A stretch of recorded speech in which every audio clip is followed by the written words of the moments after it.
Hi, I'm Jalen Rose, and welcome to the Renaissance Man podcast, proudly presented by the New York Post. A show where we cover trends in fashion, current events, entertainment, and everything in between.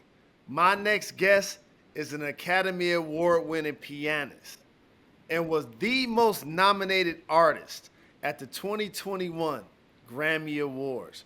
You know Jon Batiste as the band leader for the late night show with Stephen Colbert, but I'm also excited to learn more about this very accomplished two-time Juilliard grad who has worked with everyone from John Legend to Trent Reznor. It is my honor to welcome Jon Batiste to the show. Welcome, my brother. Oh my goodness. Glad to be here. Let's do this.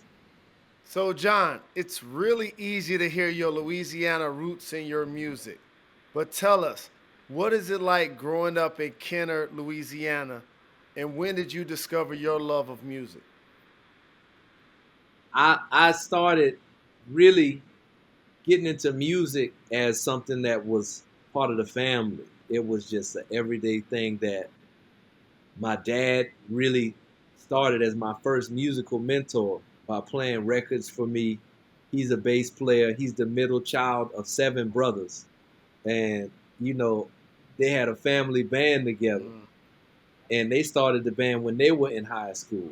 So by the time I came around, it was about 30 cousins and all my uncles in the band together. And I was the youngest. He would play records for me that basically exposed me to all of the different genres of music, everything that you could imagine. He played Bill Withers a lot. He played a lot of real low down Chitlin Circuit blues records because he grew up playing. They grew up playing with people from Isaac Hayes to they played early with the Jackson Five. They played with all of the musicians around New Orleans. If anybody came through New Orleans and needed a band, it would be my dad and his brothers that would play with them. So from him, I really got exposure, but I didn't really think I would be a professional musician until I was 16. I graduated early from high school and I went to Juilliard at 17. And that's when I was away from the family and away from Mm. just it being a part of everyday life. And I realized that I could make a living at this. And I had a lot of people who were interested in collaborating and really wanted me to push it forward. You know, it was knowing that I had that gift and seeing that it wasn't just because I was in a family or around it all the time. Absolutely. You nurtured your talent. I mean, you started taking classic piano lessons and learning melodies and themes to songs to video Yeah, games. You know what I'm saying? So you were dedicated. What do you love most about the intersection of classical and contemporary when it comes to playing piano? I like that anything could be classical music. I think that you could take whatever you consider to be the music of your time that you grew up with, whether it's video game music, whether it's hip hop music, whether it's soul or jazz or blues, and you can make it into classical music. Because imagine if Beethoven was around today, he would know how to play jazz. He would know something about how to make a beat. I imagine he would be a mix of like Dr. Dre and Yo-Yo Ma. You know the range of what he would know how to do and make classical music, make high art music would be so expansive because he would evolve with the times. So I just kind of see myself like a modern day classical composer in the sense of I'm taking from everything that happened today and all the way back to the beginning.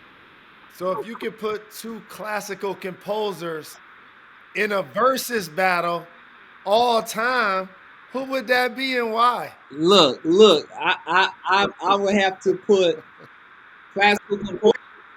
Yeah. Man, man, I will put Duke Ellington and Bach because I would consider Duke Ellington to be black classical.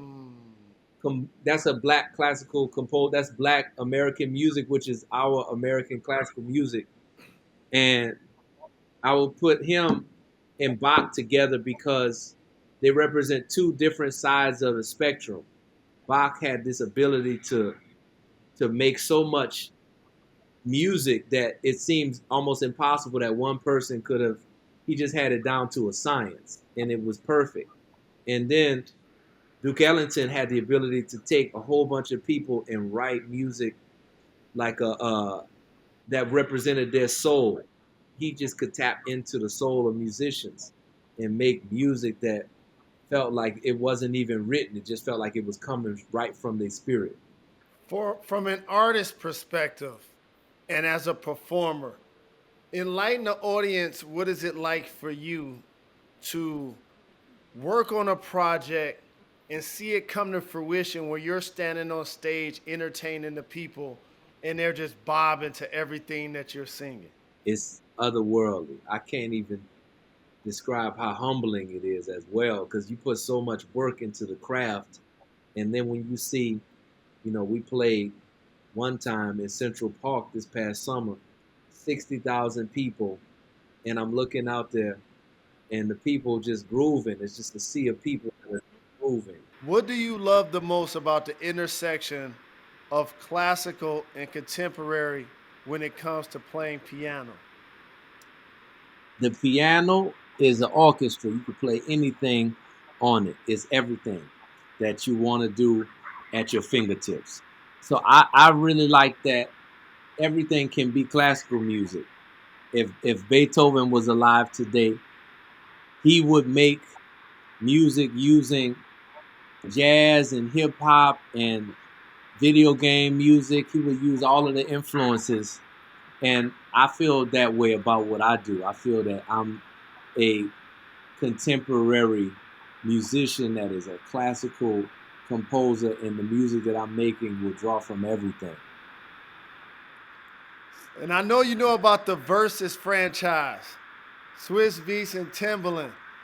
So tell me, you were creating a versus between classical and contemporaries of all time. Who would you put against one another and why? Woo! Of all time, well, if it was classical musicians, I would put Duke Ellington in the category of classical musicians because I feel that what he did for Black American music and for the music that is now considered America's classical music, and Bach, who is considered to be a great of the older classical music from Europe. I put them together because they represent two different sides of the coin. They're two different types of composers who are both just as great in their own right.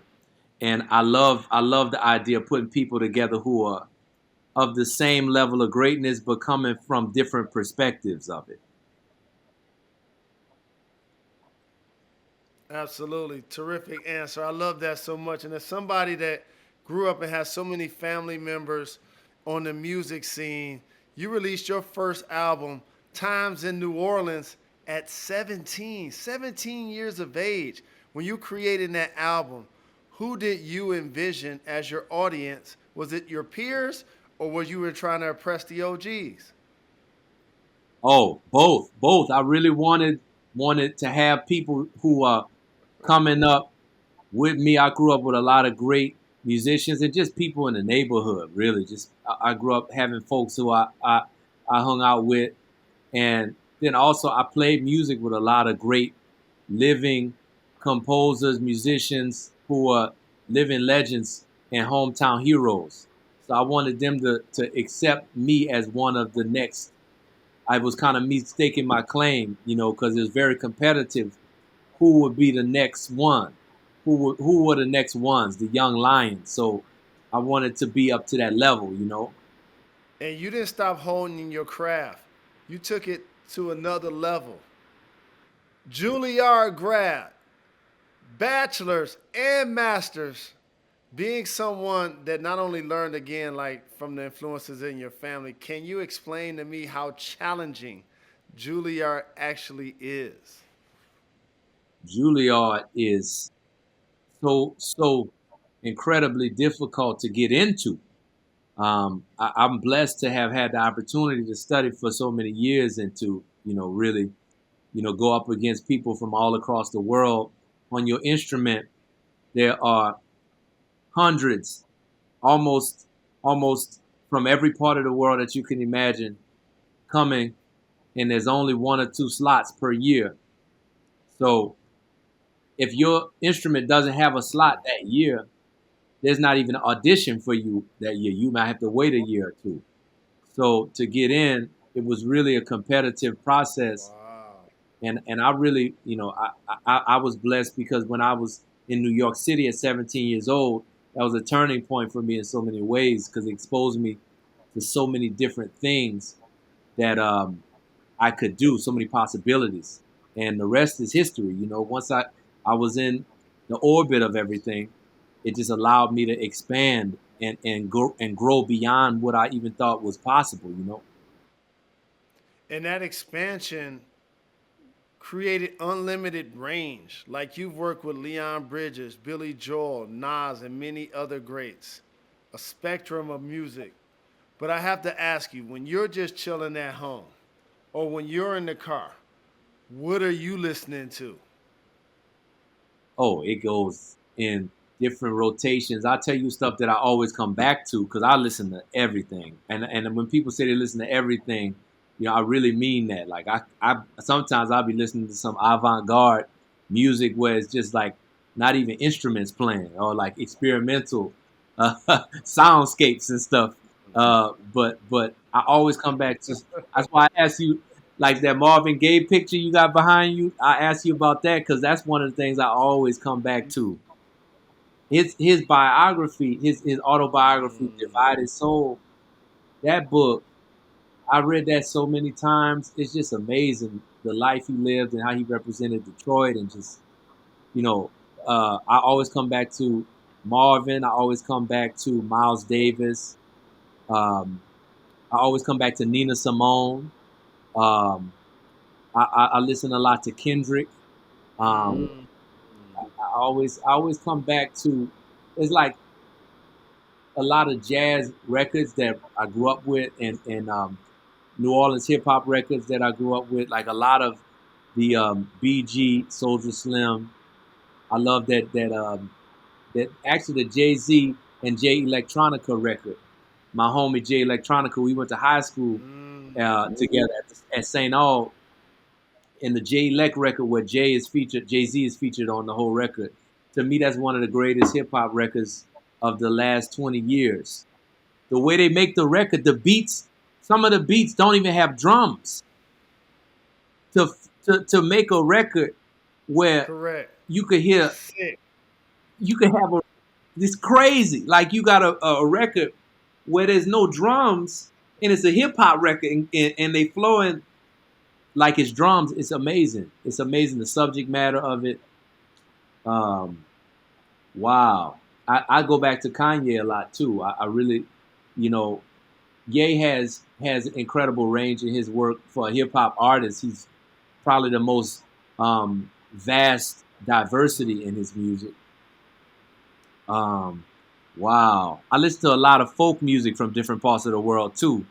I was listening to this artist from Brazil, um, Lia de Itamaraca. She's come from an island off the coast of Brazil, and she has these like street grooves in her music.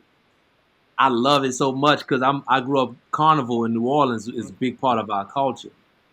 I mean, I could go on and on about music. Like I'm always making playlists and just like I have so many different things I love to listen to.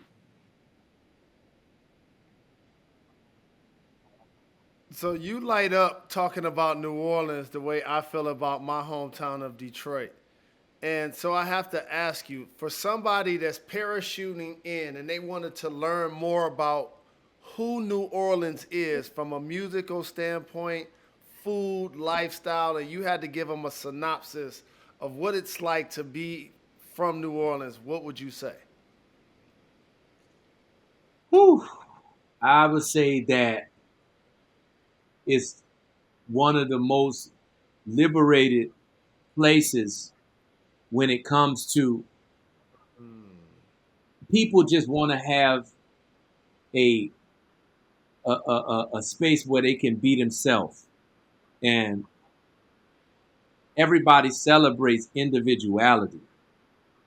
People just want to express themselves, and they don't want to judge anybody for expressing themselves. And the music and the food and the dance and the architecture, all of it is so eclectic, and it feels, because it's so eclectic, it feels like nowhere else in the world. It feels like you could be in the Caribbean at the same time. It feels like you could be in Europe, same time as it feels like Africa. And like if you're in Ghana, I've been to South Africa. It reminds me of certain places there. It feels like you're in the South, but it's not like Mississippi or Alabama or Atlanta. It's just all of those things. So it becomes this really unique experience when you're there. It just feels like you're in another world. You don't even know what's going to happen next. You could turn the corner, you could see a brass band coming up the street. You could have somebody cooking some beans and rice out their house, and you follow the aroma, and the next thing you know, you talking to some legendary musician who played with Fats Domino, and then you turn the corner and turn another corner, and you might see some kids just tap dancing on the street, and it'd be one of the most incredible experiences just walking through the town. One day in New Orleans could be one of the most incredible experiences of your life, and you don't even have to plan nothing. You just go outside. And you've done an amazing job bringing that to the masses. Cause congratulations, my brother. You now joined the ranks of few iconic band leaders of late night television. Paul Schaefer and Questlove being the early other two. So when you got that call to be on Stephen Colbert, what was it like? Man, look, it was so special because everybody who had saw us on his old show, because I was a guest on his old show, our whole band, my Stay Human band, was performing on Colbert Report. And he did an interview, and we had a good chemistry, and then we did a performance. In the performance, we just took the whole audience outside, and we marched the whole audience, and me and Steven were dancing, and it was just this whole celebration. So then he invited me back on his old show again, and this is all before anybody knew that he would take over for Letterman, or that he was looking for a band leader rather. So I didn't have that in mind. I was just doing my thing, and the next thing you know, um, people calling me, people who I talk to every day, people who I haven't talked to in a long time, people on the street who saw the show, all of the people, every Ranger person in my life was saying, "You should be the band for his new show," because they saw the announcement. They were like, "You and him, y'all got this thing. I know y'all became friends now. You've been on his show. You could call him up. You should write him. Just tell him that you want to do this new show with him." And I was like, "Man, I don't know." So then I finally, after I got 30 people telling me like just so much that it felt like a message from God. Everybody was saying, Right. "You got to do this. You got to do this. You got to do this." I was like, "Okay." I was at a crossroads because I had graduated from Juilliard maybe 2 years earlier. I had been touring for 2 years, and the reason we were invited to his old show, the Colbert Report, was because we had my first number one record on Billboard charts. My own album I put out independently went number one. I had all these record deals on the table, and it was a crossroads of now, do I want to sign this record deal, or do I want to stay independent? And then he came through and was like, "Do you want to come into TV?" The day that I was going to call him and tell him, "Look, you know what? People have been telling me this. What do you think? You might already have somebody. You might be going in another direction." I was going to call him and just give him the whole spiel. And he just was like, calling me that day, he told me the same thing had been happening to him. That people have been telling him, that kid, Jon Batiste, y'all just, so it was just a moment of clarity for him. And we had it at the same time. So that kind of clarified for me. Wow. That was my path. I said, okay, I see what's happening right now. I'm meant to do this right now. Record deal can wait. Going on the road again, can wait. All this, Right. I'll get back to it. This is what I'm supposed to be doing right now. So I just trusted that. Well, and you crushing it. And lastly, and again, I appreciate you taking the time. Congratulations on winning the Academy Award and a Golden Globe for helping compose the score of critically acclaimed Pixar movie Soul. What was it like writing music for a movie? And how did it feel to win two of the highest awards you can receive in entertainment? Man, I can't even explain the excitement and the the way that the world just opens up. It's unbelievable how many people. First, at the time that Soul came out, Trent, Atticus, myself, we had been working on it for 2 years plus. So we had predicted that it would come out much earlier than it did. But the pandemic and everything pushed the release date back twice. So then by the time it came out, we were bummed out because it wasn't going to be in theaters. It was during the pandemic. We had all these things going in the world. So then everybody around the world who saw it, it was so moving. The timing that it came out, people needed something bright because it was a dark, dark year.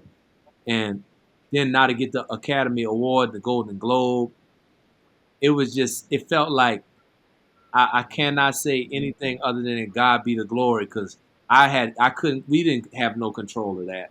It was just, it was meant to be. And we just put our heart and soul into it, literally, no pun intended. We just put our all into it. And it came at the right time for people. And it was something that I think will help so many people get into music, get into jazz. So many generations of kids write me, send me the letters and want me to sign the poster. And I'm just like, man, this is exactly what I've been dreaming of. I wanted to share my love of music with so many people. And this is another vehicle to do it. Well, you deserve it, my brother. And the sky's the limit for your talent, your potential, the way you carry yourself with class and intellect. I can only just see more acclaim, more happiness, more success. But before I let you get out of here, have a rapid fire segment called Gone in 60 Seconds. You ready to do this, Jon Batiste? Let's get it. Let's get it. All right, let's go. You ready? He, who's your favorite pianist of all time? The loneliest monk.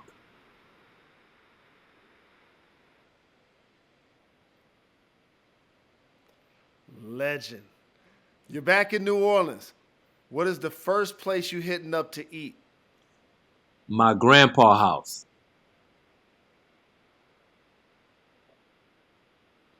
No doubt. What is he hooking up? What is he hooking up?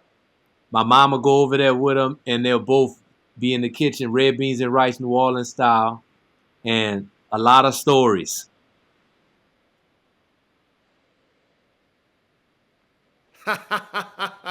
So you front center late night. I'll be seeing you up there cleaner than a board of health. Suits perfectly tailored. So I gotta ask you, who's your favorite suit designer? Woo! Oh wow! I'm gonna have to go with Pyre Moss, my man Kirby Jean Raymond. It's Brooklyn based. If you have not heard of it, look it up. PYERMOSS. Fire. Fire.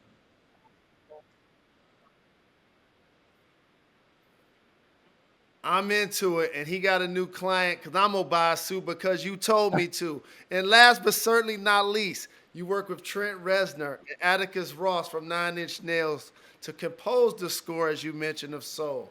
Name another band that has the talent you think would lend itself to scoring a film. Woo! I want to see Radiohead do some more scores. Radiohead is just like it would be out of this world. I think that'd be. I would like to do a score with Radiohead. That'd be incredible. Y'all heard that, Renaissance Man audience? We just put this together. Radiohead and Jon Batiste scoring the next major film. coming to a theater near you. Shutting it down. Shut it down. I appreciate you joining, my brother. Have a great day. Thank you so much.